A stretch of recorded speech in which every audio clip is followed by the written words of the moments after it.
तो अगली खबर मैं आपको दिखा रहा हूं वो आप और हैरान हो जाएंगे।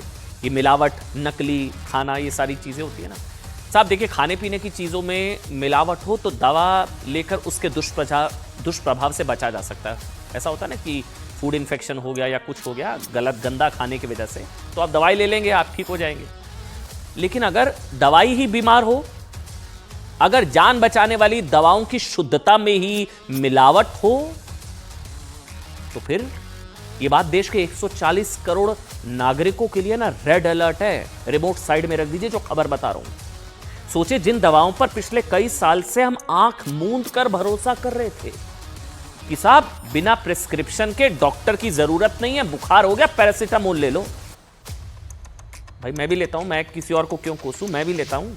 बुखार हो गया, डॉक्टर पर जाने की जरूरत नहीं है, बिना प्रिस्क्रिप्शन के paracetamol, vitamin B complex, vitamin C, D की दवा, शैलकल, वो तो होता है ना हड्डियों की मजबूती के लिए शैलकल, एंटी एसिड जो पेंडी, गैस की दवा साहब, पेंडी तो हर दूसरे घर में है साहब।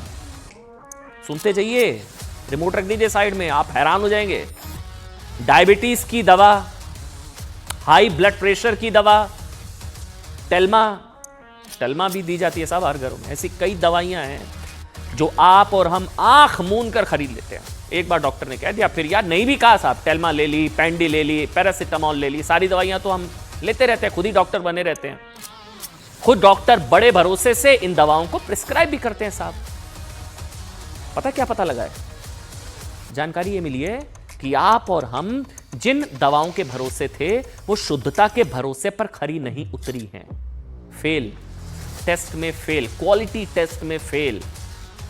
देश में रोजमर्रा की जिंदगी में काम आने वाली 1, 2, 3, 4, 5, 7, 8, 15, 20 नहीं, 50 से ज्यादा दवाइयां शुद्धता के टेस्ट यानी कि क्वालिटी टेस्ट में फेल। क्वालिटी टेस्ट में दवाइयां फेल हो गई हैं।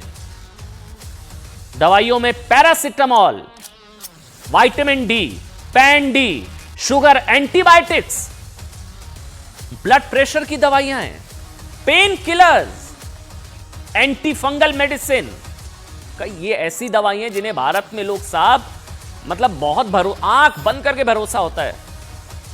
इसके अलावा बैन की गई दवाइयों की लिस्ट में स्ट्रोक, एंजाइटी में इस्तेमाल की जाने वाली क्लोनाजेपाम, सांस की बीमारी के लिए इस्तेमाल होने वाली कई इस तरह की दवाइयां आपकी स्क्रीन पर इस वक्त दवाइयों के नाम भी हैं।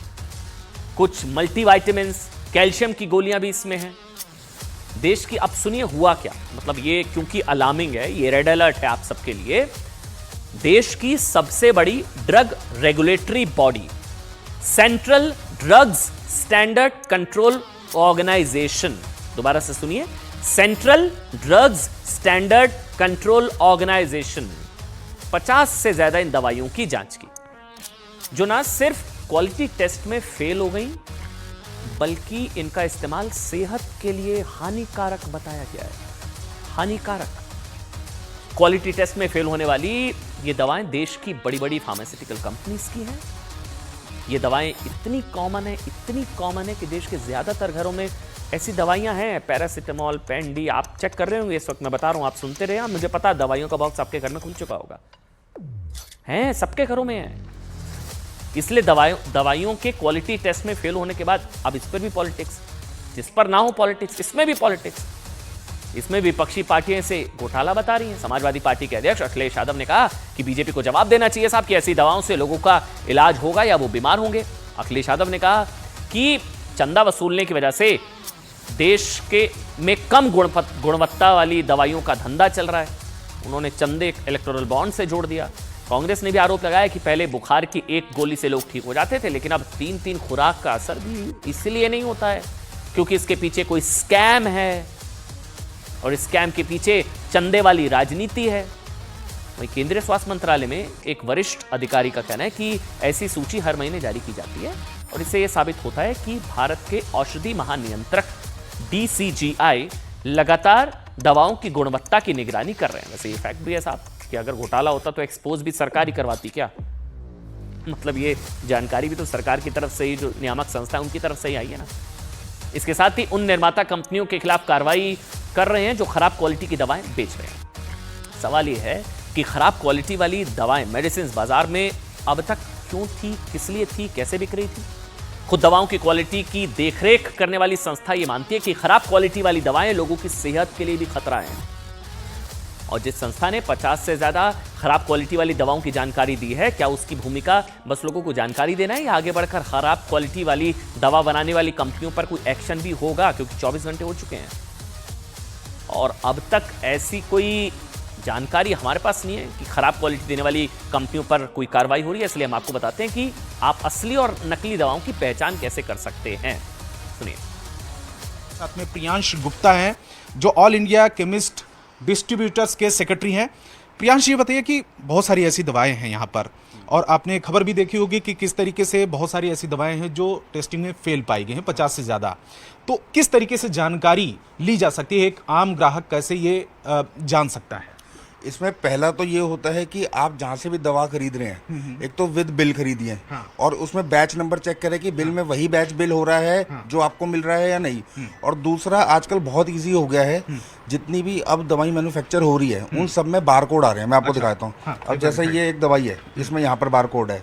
ये दवाई है, इसमें बारकोड है। अब ये दवाई है, इसमें बारकोड है। ये दवाई है, इसमें बारकोड है।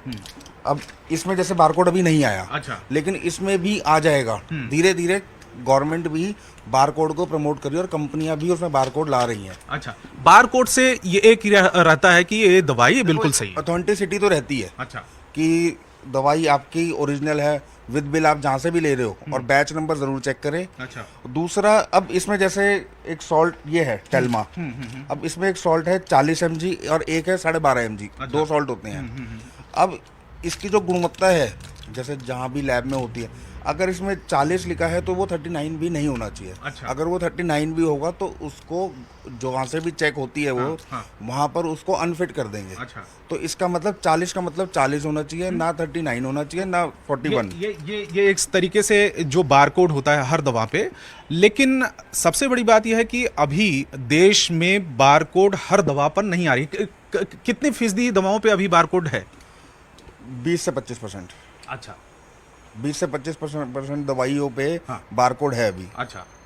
और दूसरा, एक तो बारकोड देखने जरूरी है और दूसरा ये कि बिलिंग क्या चक्कर है? आप जो बिल लें वो एक तो बैच वाइज बिलिंग लें। हाँ, आप कहीं से भी दवाई खरीद रहे हैं, उसमें चेक करें कि जो आप दवा खरीद रहे हैं वही बैच आपके बिल पे बना है या नहीं बना।